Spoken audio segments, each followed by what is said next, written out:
Hi guys, welcome to the Messy Drawer. Today we're going to talk about surgery, cosmetic surgery, like lips, noses, Brazilian bum lift, everything, teeth implants, liposuction, the works. You know, when you look through magazines and stuff, who is it that you look at and you go, oh, I want to look like that? Beyonce. Growing up, I only looked up Black women, I'm not gonna lie. Because I always separated myself from white women because I knew we had different features. So people I looked up to beauty-wise were Black women. Yeah. Yeah, so that's who I look up to. That's who I look at when I open my magazines. I don't know. For me, it's really affected me. I know I said this before, but I never looked at my. Did you not admire anyone growing up? Is the question.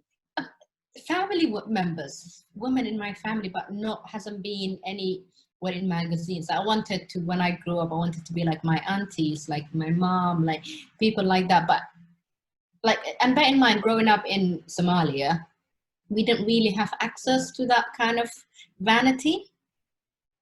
Oh, really? No, really, we couldn't buy it. People bought newspapers, and there were these little books that you could read, like storybooks, which were love books, and all of the women and men on there were sketches. There were never really photographs of anybody. Africa does not sell insecurities like Europe does. No, because I grew up in Kenya, Ethiopia, Somalia. Like, I knew different cultures, but there's not vanity that you should look a certain way. It was just like. What about bleaching creams? Is that not like it's definitely in South Asia, but I don't know in Africa whether it's like. That was an epidemic. But other than that, but then even then, like a lot of women in Somalia were using it, but when I was younger, it really never occurred to me that was an option for me or something I should do. And were any of you guys like aware of cosmetic surgery when you were kids, like boob jobs and nose jobs? Were you like really hyper aware of them? Not hyper aware, but I knew that women had uncomfortably, like abnormally large breasts. Like Katie Price, she was like the poster girl for plastic surgery growing up. Yeah. Everybody got boob jobs I feel like all the celebrities I ever knew always got boob jobs. Boob jobs and a nose job growing up. I can't say a singular person. There was times when I'd look at like someone and be like, I wish I had a nose like them, or I wish I, had a body like them. I used to get picked on for my skin colour because I used to go to an all-white primary school. So they used to think, oh, why can't I be white like these people? So they start picking on me. But I can't think of a singular like person that I used to really want to be. Mm-hmm. I was gonna say, I think with women's bodies, there's always things that go in and out of fashion. Back in like whatever it was considered attractive to be really slim and petite. Now it's really now that's shame. Now it's attractive to be thick, big boob, big bum. At one point, having big lips was like the ultimate thing. So it's just like parts of a woman's body are like fashion. It comes in and out of fashion. In 20 years' time, having big lips is going to be in fashion again, and hopefully not all our granddaughters, but some kids are going to be having their lips done, which is sad. Women actually like. No. Pardon? I think having big lips is in fashion now, no? It is fashion now, but women who get lip filler done do get shamed. Yeah, they do. I mean, women who get anything done get shamed. But why? 100%. I've noticed recently there's a lot of hate for lip fillers. I think there are many reasons why people get plastic surgery, but I think the judgment and the hate comes from the vanity aspect of it. That is it justifiable for any human being to go under the knife? And some plastic surgeries are more invasive than life-saving surgeries. Mm-hmm. Is it justifiable for somebody to do that to themselves for vanity reasons? There's no other reason but to look at it. Is it worth you putting your life at risk? But it's also like... No, but it's progressed a lot, Najma. It has, but things like, what do you call it? Brazilian butt lift has the highest But that's Definitely. still quite new. But there's the ones like having a nose job and things like that. That's Have good. you seen the nose jobs? I watched the videos before this. Granted, it can go wrong. 100%, it can go wrong. They literally put a, what do you call it? Chisel and more. What do you call those things? And they tap, and the man was saying, the bone, you can hear the bone go. And the doctor was saying that sometimes some doctors, whatever happens, and they go all the way and pierce the brain. But okay, all right. So I've got a question. If there was no life-threatening anything involved, do you reckon people still get shamed for it? Because that's the excuse most people try to use. Like, oh yeah, you're putting your life in danger. But let's say it's 100%, you're guaranteed nothing is gonna go wrong. I think they'd still get shamed. I think anybody, it becomes a moral argument of like, how far can you go to look good? And there's this idea that God created us, in Christianity, God created human in his image, or in other religions, God created perfection, and you're changing that. So you still have that religious aspect of, and we are a religious community, wherever in the world you go, there is a dominant religion, and they all agree that God made no mistakes. So no matter how, although they call you ugly, and when you go in to change it, they tell you God made you perfect. So I think that is that we have to, like, there's this idea that all religions, God doesn't make any mistakes. So when you go into change it, you are saying what I have, or the way God created me, is not good enough. So therefore, I go and change it myself. But we're always changing ourselves anyway. Like as I've said, yes, I was born with, well, I wasn't born, but you know, I'm physically going there every 6 months now to get my hair laser removal. No one is going to say anything about that, but that's me changing something on my body. That's not something that I think people clock. Like when someone's had an obvious nose job, an obvious, you know, butt implant, boob implants. But that's when still changing something on my body, though. It is, and I'm not disagreeing. But I think a lot of stigma that comes from plastic surgery is, oh, she's fake, she's not happy with who she is, you know, God made us a certain way. And with hair removal and stuff like that, things that people can't see and can't really shame you for, it kind of goes under the radar, despite them both being cosmetic procedures. Because if we're going to accept us, how God created us, then no one should be getting braces. Have your effed up teeth how they are. Embrace them. And that goes back to the guy's point.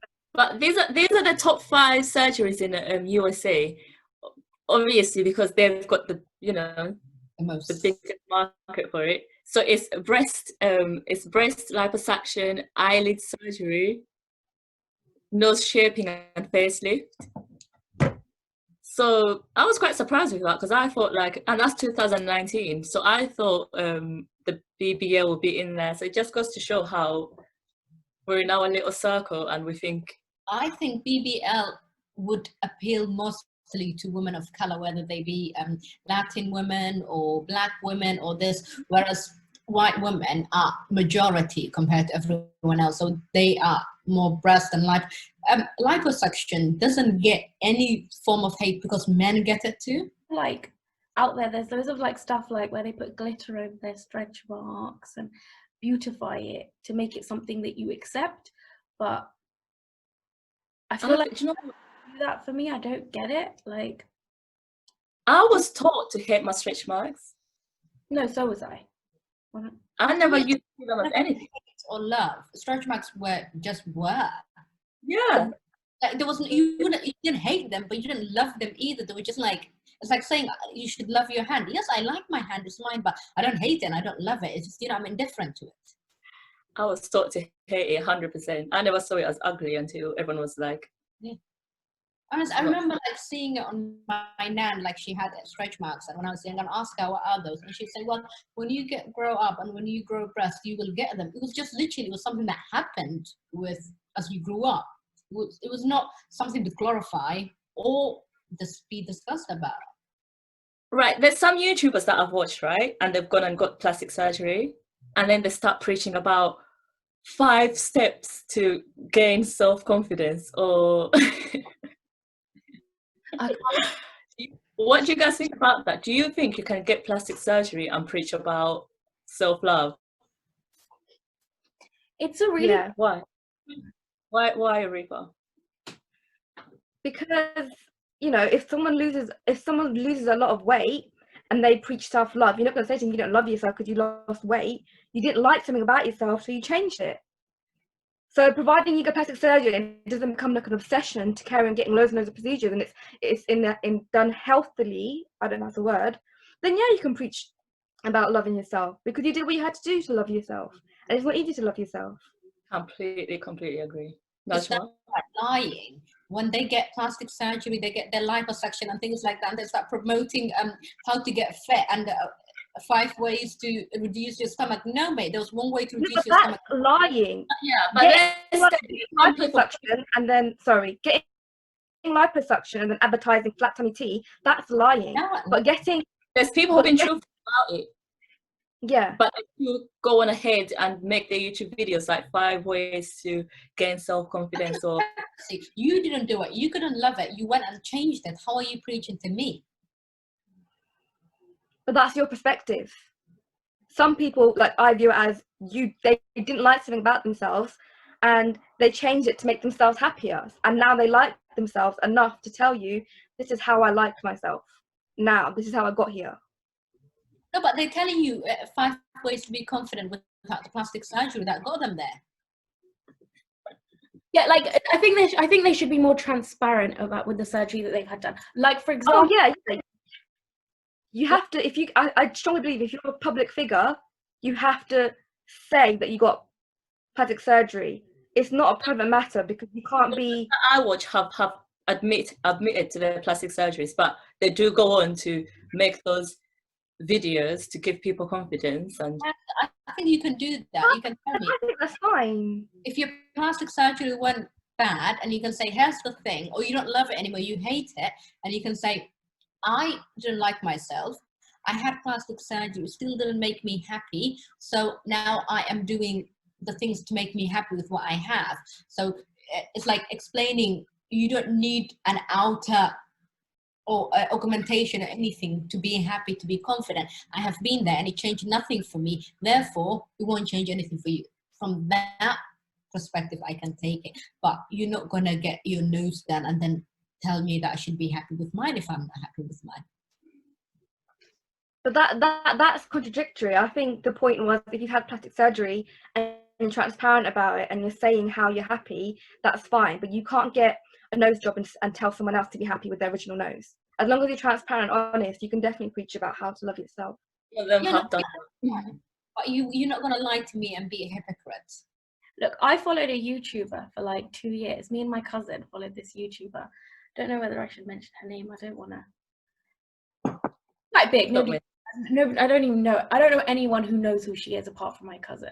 It's this lady called Valeria Lipovetsky. She's in Canada, and she's Russian. She's part Russian, and so she had her nose done very, very young, when she was like 17, 18, 19, something like that. And she started her YouTube journey, and then several years after her YouTube journey, someone had found pictures of her before she'd had her nose done. And by this time, she'd already put this content out there about like self-love and how to get there, and like things like making time for yourself and loving yourself and accepting yourself for who you, like she'd already put quite a bit of content like that out there. And so by then it was like, yeah, but you had your nose done to get there. So she got a lot of hate for it, a lot of like people.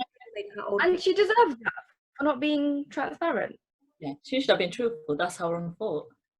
Don't come on front. Live your truth. And another thing is, it's like the plus size models when they're like, oh yeah, like being thick, da da da da da, and then 3 years later they're skinny. And then it's like, 30 pounds. Have you noticed that every female celebrity that's famous for being big, once they became big, make a bunch of money, they all lose weight? All lose weight. What's that blonde girl who was like Megan Trainor. No, she was a model. Alyssa. Oh, that thick model who used to like take pictures of herself eating pizza and thought it was quirky. No, she was dancing and stuff. She's always on Instagram. I can't remember her name, but she was the plus size girl. And I kid you not, that girl was like half of me. You have to practice what you preach. If you're going to preach about self-confidence, please, I'll definitely rather take it from someone who's never had anything done, and tell me how you learn to love your insecurities. You know? Yeah, change it. It's very easy to love yourself after you perfected yourself, isn't it? When people tell me they want to have stuff done, I'm not against it either. I'm like, you do what you think you need. Like you think long and hard about it first, but then you go do what you want to do to make yourself happy. I am not against anyone getting whatever they want, whatever makes you happy. But my problem is, you go change what you don't like, and now you're happy, but you're telling other people to be happy with what they don't like. It just doesn't cut it for me. Do you find that white people like Khloe Kardashian and Kim Kardashian, they receive more hate on social media and from like the media outlets in general, like news and stuff, magazines and stuff, for like the surgery that they get done than, let's say, Cardi B or Nicki Minaj, who also get major extreme surgery done, but like they don't get as much hate for it? Or why do you think that is? Wanna go first?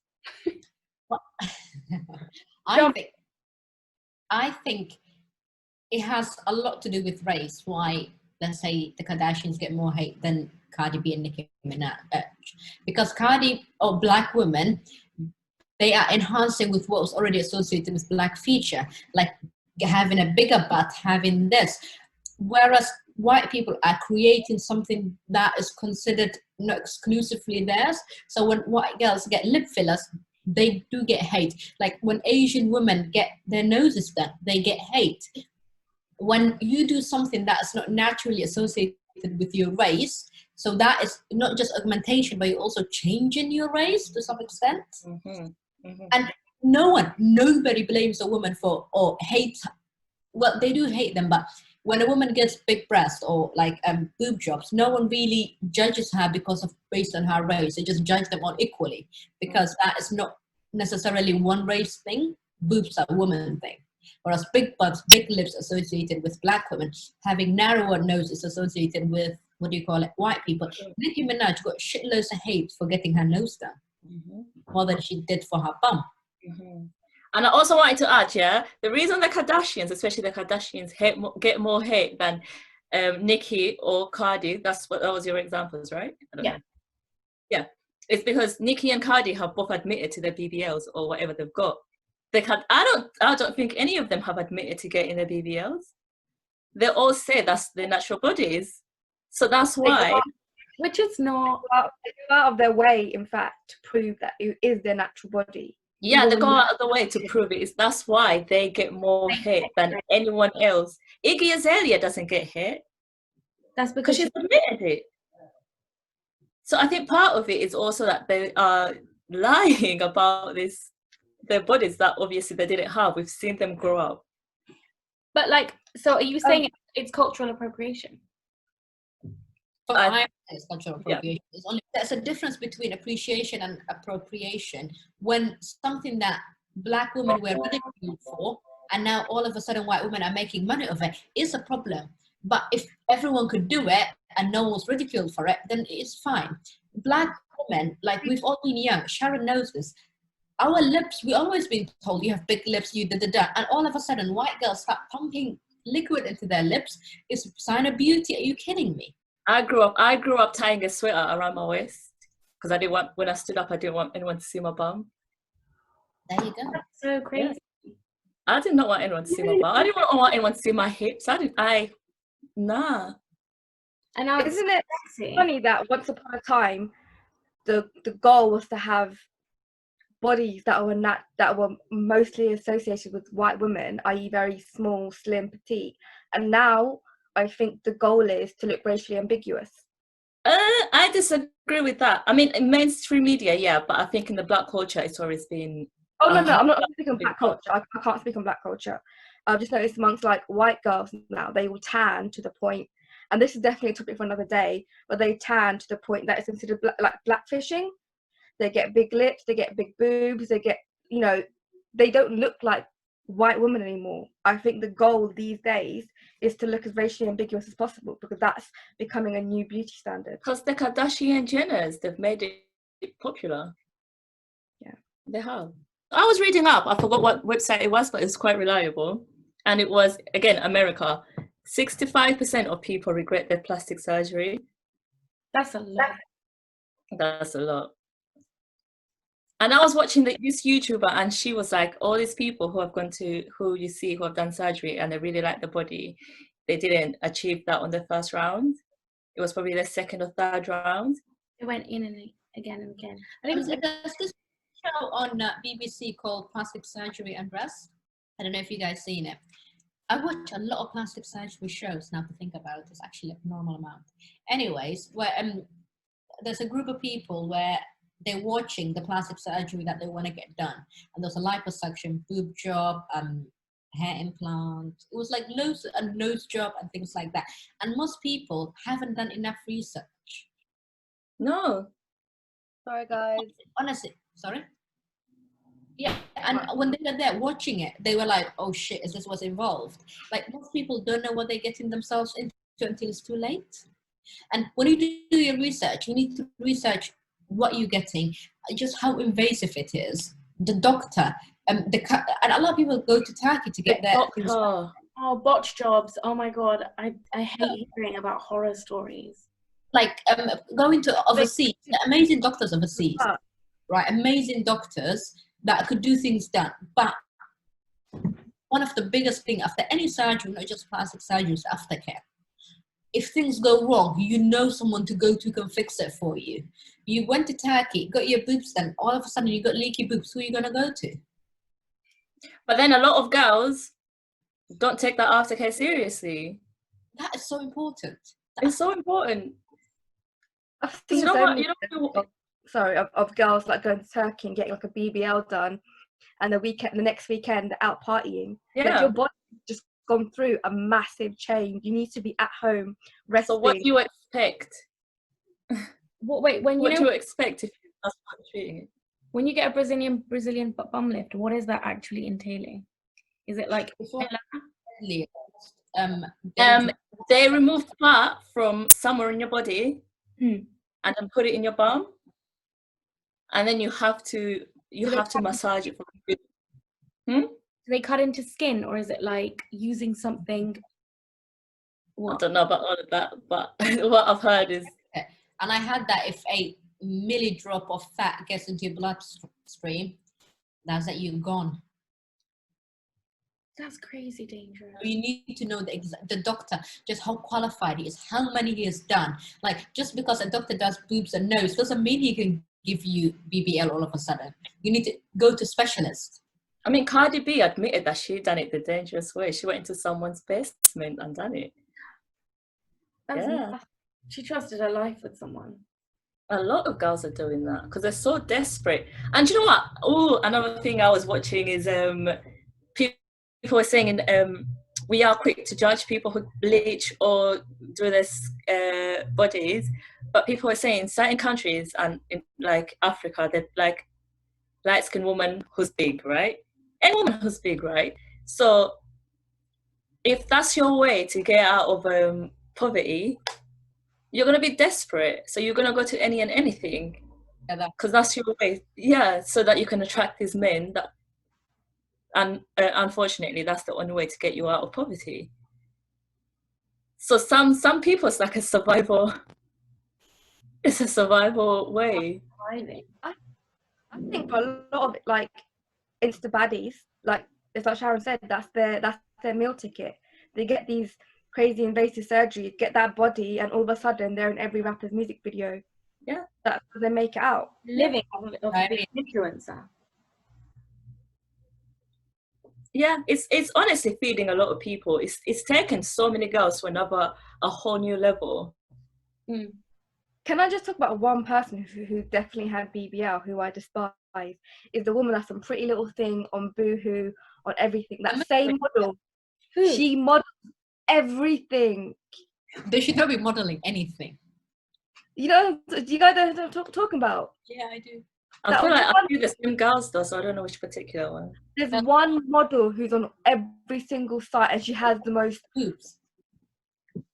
So surgically precise hourglass figure. It doesn't look normal, but she models. What is that website that only has genetically modified? Not genetically. Oh, Polly. Oh, Polly. Polly. I'm sorry. I don't believe a single woman on Oh Polly is like actually looks like that. Like, there's no way anything on that website would look good on anyone except the girls on the website. 100%.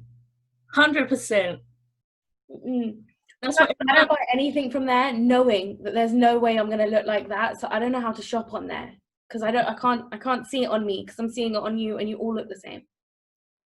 Do you remember that trend when people buy things from online and they're like reality versus expectations, and people are like, do you think the body was coming with that? Yeah, people need to realize like how I look in it. It's not how Najma's gonna look in it. It's not how Gunjan's gonna. We have different bodies. Yeah. So why are you expecting to look like The that girl. model? It's kind of our fault because I don't have her body.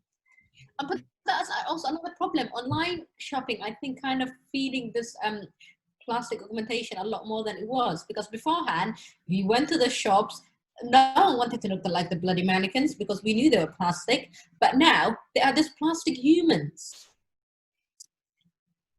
that you see and you're like, oh, the dress won't look as good on me as it does on her, therefore comparing it. Now you have something to compare what it looks like to. Yeah, beforehand no one compared themselves to a mannequin. That's very true. They are always selling an ideal body type, and I feel like if you're not thick, you have to be skinny. I don't think skinny is ever gonna go out of fashion. If you're not an hourglass, Skinny is ever gonna go out of fashion. No. Either. Is anyone planning on getting surgery? Go on, Gunjan, you go first. Right, so I'm getting dental work done, which counts as surgery. I've already had implant surgery, to be fair. When I was like 19, I had dental implants. When you say implants, all I can think of is like. And I was thinking I that. was like, let me clarify. I got dental implants. Not that it's a bad thing. Get boob jobs if you want. But I got an implant, and then I'm getting another implant at some point this year again. COVID-19 screwed up my plans, but so yeah, that's the sort of surgery I'm dealing with right now. I think there are some plastic surgery, not surgeries, I suppose. I have a really bad overbite that I've had for a very long time. When I was younger, and no one judge, I used to suck on my thumb until I was like 12. And it made my overbite, it pushed my teeth out. And it pushed my gums out. And it is a quite, it's not healthy for me because, and I went to the hospital and I had some surgery with my gums to get some excess gum removed and stuff. So they have told me I need to get braces because it will carry on. That I have to. Really? It's not going to stop? No, they said that, no, not the growing, but because of my other bite, I keep my lower teeth keep pushing my gums up, so I keep growing excess gum underneath my upper teeth. So and I had some removed, and they said so. You have to have braces, if otherwise it will keep growing. That I didn't have to pay for braces because a health thing, and then it just said they'll pay for it. Like, teeth are so expensive, like, oh my life. But my health thing, I don't have to pay for it because it's literally for health reason. Another thing, I wouldn't mind having what do you call it, breast reduction. Like I don't like I feel like my boobs are a bit bigger than they should be, but it's not really like, I don't think I'll ever do it personally, but it's like, oh, if I would do something, that would be it. Right. I'm planning on getting breast reduction, but it's not purely cosmetic. It is for health reasons as well. I do suffer with immense back pains like all the time, and at 24 years old, I don't deserve the back pain that I have right now. So I will be doing that in the near future. And it is kind of cosmetic in terms of I want to look more proportionate. Like I'm 5'1", I'm not a big girl. I want to look like normal, whatever normal is. Like right now, I feel like I look the letter P because I've not got back either. So I'm just trying to look like proportionate. That sounds arrogant, but it's not. You've never considered having anything done? Going under the knife.